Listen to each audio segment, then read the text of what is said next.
Around BVA, Lady Vets add spice at Florida RG Convention. A photo of three ladies, all with white canes and standing to the side of a Florida Regional Group banner, accompanies this brief subsection.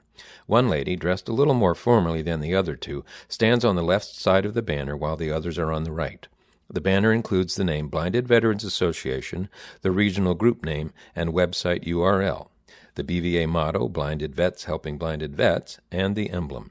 All three ladies are smiling faintly. The caption reads, longtime Florida Regional Group member Gigi Mathis, far left, joins Korean War-era veterans Virginia Vogel, center, and Lillian Marinin next to the Florida Regional Group publicity banner at recent Florida convention. The account of the event goes as follows. The change in venue from Daytona Beach to Orlando was not the only difference in the Florida Regional Group convention this past spring. Regular attendees were treated to the registration and participation of three women blinded veterans, two of them veterans of the Korean War era, who joined BVA in 2014 and had never previously attended a state or regional group convention. They were Virginia Vogel of Port Richey, Florida, and Lillian Marinin of Ocala. Gigi Mathis of Lakeland, a longtime active member in Florida and a peacetime-era veteran, was a third female participant who has attended previous conventions and served the regional group for many years. The Florida Regional Group Annual Convention was an overwhelming success, said Group President Terry King. Terry attributed the success to the city of Orlando, the hotel, speakers, and nature of the attendees. BVA member donates flag. Walt Peters, a member of BVA's Georgia Regional Group, recently donated a Braille flag to the Jacksonville VA outpatient clinic. The gift was publicized in a story by Joe Daraskovich that appeared on Jacksonville.com on May 31st, shortly after a commemoration ceremony. The news website is managed by the Florida Times Union. In addition to Walt, the article quoted BVA members Mike Taylor and Paul Kaminsky, highlighting their independence and the ongoing training and benefits they have received from VA. It quoted VIST coordinator Daria Wells and the challenges she faces in managing a caseload of 307 blinded veterans, including 11 women. Paul mentioned BVA as the catalyst for VA programs and for helping veterans realize that loss of vision can be an opportunity and not the end of everything they have enjoyed doing in their lives. He also emphasized the association's upcoming national convention at the local Hyatt Regency Riverfront as a chance for the Jacksonville community to become more aware of the prevalence of sight loss, especially within the veteran community. Georgia Regional Group adding new chapters. BVA's Georgia Regional Group is on a mission to more fully empower blinded veterans in their local communities by establishing additional chapters, according to Group President Jesse James Jones, Jr. By the end of June, the group had chapters in the cities of Atlanta, Columbus, and Dublin. The hope is to add a chapter in Augusta shortly after the National Convention and an additional two in Savannah and Macon within the next few months. Quote, the sole purpose of the new chapter in Augusta is to keep our local veterans aware of issues that may affect them so that they can advocate for those who cannot do so, said blinded veteran Floyd Everett, one of the major voices behind the proposal for an Augusta chapter. Waco flag gift brings TV crew. Blinded veterans David Gray and Charles Smith joined VA Waco Blind Rehabilitation Center Director Chris Bosley in a television news segment run by News Channel 25 in Waco, Texas on May 19th. The occasion was still another donation of a Braille flag by the local chapter of the Daughters of the American Revolution, DAR, to the BRC, a gesture that many DAR chapters throughout the country are adopting as they thank veterans with vision loss for their service. The flags are also being placed in other public areas such as parks, libraries, cemeteries, and state and local government offices. The news segment focused on the veterans' appreciation for the DAR gift. It also highlighted the work of VA residential BRCs, such as the Waco facility and the training they provide to blinded veterans.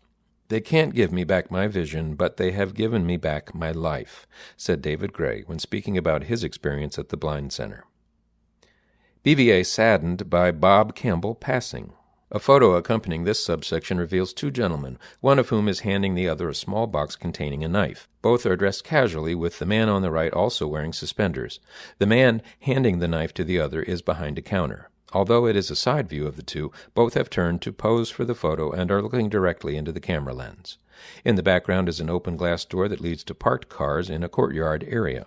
Two vehicles appear small but are visible in the photo, as is an individual standing outside with back turned. The caption states, Bob Campbell, left, receives commemorative buck knife as symbolic thank you for his military service from Graham Crutchfield at 64th National Convention in Portland, Oregon. File photo 2009.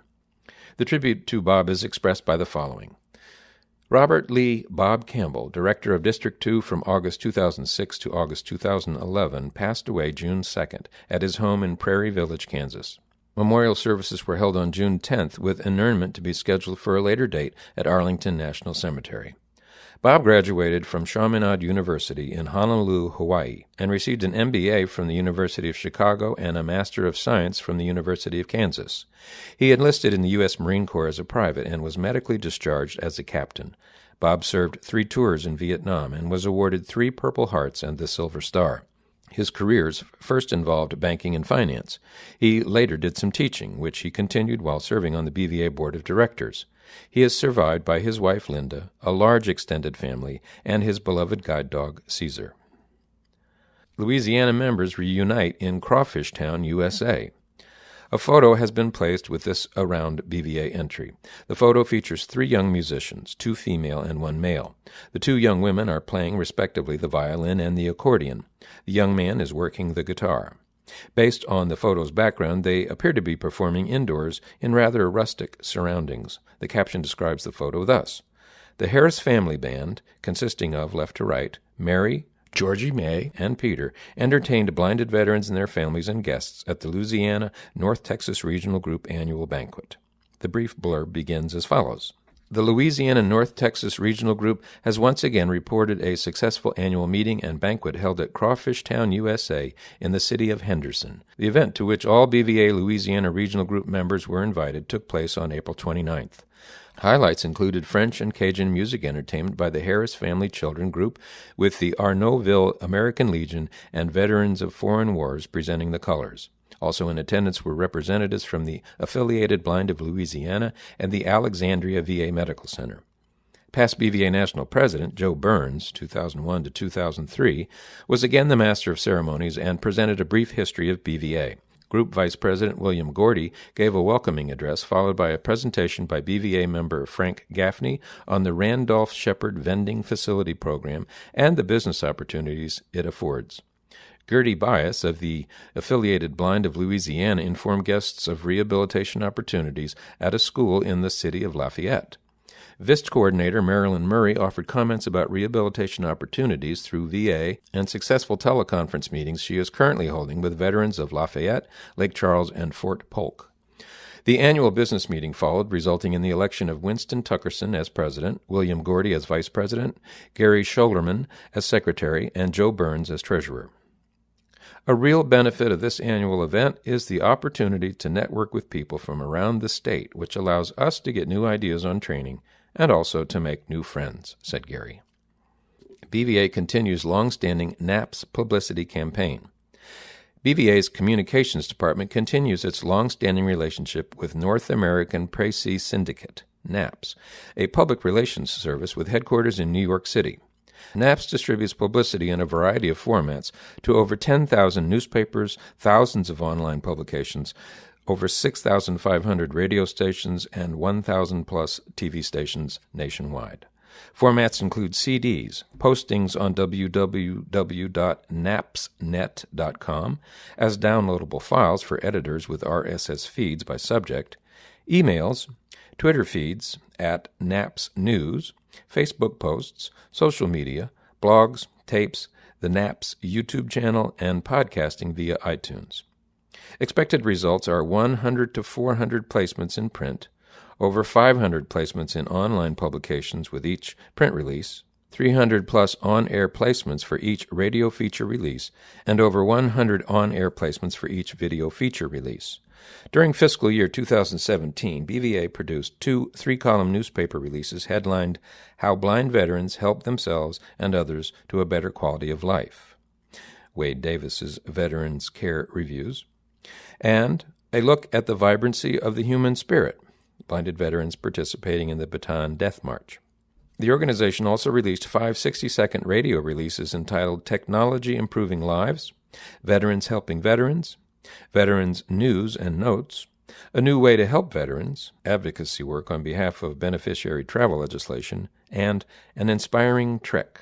There was also one 30-second radio release entitled Blind Hockey for Veterans, and two 30-second television releases with titles identical to those mentioned above for the other media, Blind Hockey for Veterans and An Inspiring Trek. Scripts and/or online links to productions of these releases are available upon request from Stuart Nelson at snelson@bva.org. Columbus Chapter Walks for March of Dimes. A photo graces this subsection of Around BVA. The picture is a group shot that includes 9 persons, all in casual attire. The 2 individuals in the middle are the only persons with white canes, but a gentleman on the far right is seen holding a dog harness. There are 2 young people in the photo also, 1 male and 1 female. 2 female adults and 5 males round out the photo's subjects. The blinded veterans in the photo are distinguished by their BVA caps, which each is wearing. The picture is relatively small compared to most in this issue, such that the only visible background consists of tree and shrub landscape in the distance. The caption states, left to right following March of Dimes walk, Charles Alexander, Irma Bruce, and granddaughter, not named here, Clifford Jones, Liz Holmes, Jonathan Barron, Irma's grandson, not named here, Benjamin Holmes, partially blocked, and Williams Miles. The story relating to the walk reads as follows. Liz Holmes, Georgia Regional Group, had already participated in the March of Dimes walk for many years when she joined BVA and the Columbus chapter in 2015. In BVA meetings, we spoke often of community involvement, she said. What an idea to involve my chapter in this aspect of service and involvement in the community. The chapter decided to sponsor Liz in the 2016 March of Dimes local walk. Once that was accomplished, we decided among ourselves to walk as a group, she continued. It was a way to be involved in a great cause, get some exercise, and above all, to get blinded veterans recognized as an integral part of Columbus. End quote. The BVA chapter signed up to participate as a group and has now donated $1,300 to the March for Babies over a 2-year period. We all walked 2 miles from Columbus, Georgia through Phoenix City, Alabama, and back, said Liz. Invigorating morning.